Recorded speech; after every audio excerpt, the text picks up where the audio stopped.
people don't realize that what they're reading in their holy books, the Bible and the Quran and the Torah and the book of the law and all of that, they don't realize that these are stories that have been around for thousands of years in other cultures. They just were told in a different way. In a classic example, when you read in the Bible about Moses, and Moses, when he was leading the people in the desert, he didn't know where he was going, and so he was out there for 40 years. Well, that's very suspect anyway, because 40 shows up in the Bible, Old Testament, all the time. 40 this, 40 that.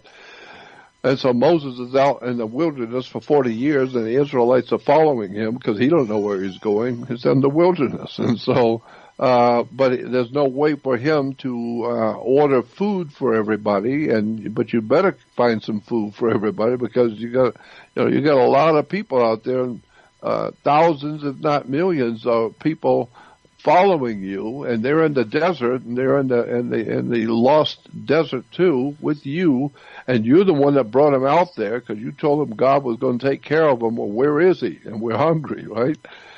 So then we see that in the Bible that Moses talks to God and tells him, God, you have to do something for me here, and it's something important. Can you do something to help feed my people here, because we don't have nothing. We're out in the middle of a desert and we don't even know where we are.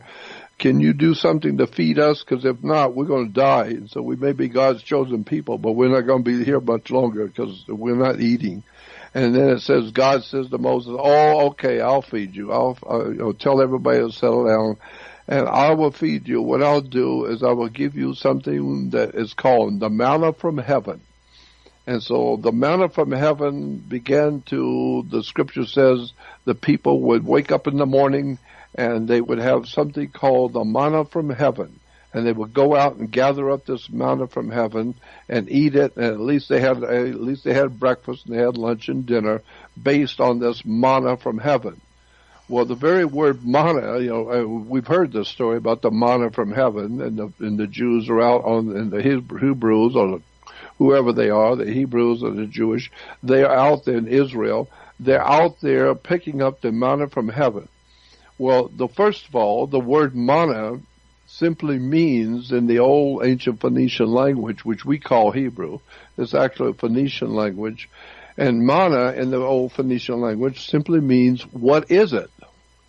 They don't even know what it is. They're just out there eating something, and it's good. They're eating it, but they don't know what it is. They have no idea how it got there. But thank God, at least it's something to eat. And so they call that manna, which means, what is it? And so then you find out. You go back into the history and go back to the Jewish Encyclopedia Judaica, and the Jewish reference works on the Jewish religion. And then you look at what they call archaeolinguistics, which is the study of the ancient languages of the world and how they're all connected behind the scenes. And when you hit archaeolinguistics and you ask, what does archaeolinguistics, the study of ancient languages, tell you about the word manna? Because obviously in the Bible, the Hebrews didn't know what it was. That's why they called it manna. And then you find out in the reference books on the word, manna from heaven was mushrooms. They were eating mushrooms, the magic mushrooms. Well, no wonder they were talking to God. Now, hell, if you're out there eating the magic mushrooms, you're going to be talking to God. You're going to have all kinds of wonderful experiences communicating with your God on mushrooms. And so manna from heaven is described in the Bible. Go to the Bible and read in Genesis read in the Old Testament about manna from heaven. Look it up in the Bible where the scriptures are talking about the manna from heaven, and it will tell you in the reference works, manna from heaven were mushrooms. And they were called the magic mushrooms, and magic mushrooms have been around the Middle East by God for thousands of years. But it actually says they were small, round things that grew in the morning dew.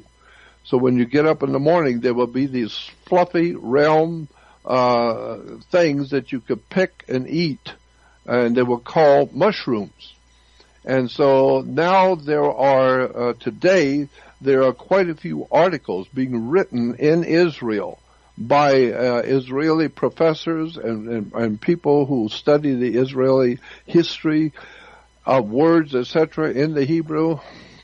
And there are many articles being written now. You go on the web and just look up Israel and mushrooms and see all the different articles written by professors and teachers and writers and researchers in Israel, saying that, the people supposedly at that time that Moses would have been alive, they were on mushrooms. And that's why, they were seeing and able to talk to God directly. Well, if you take enough mushrooms, you're going to talk to God.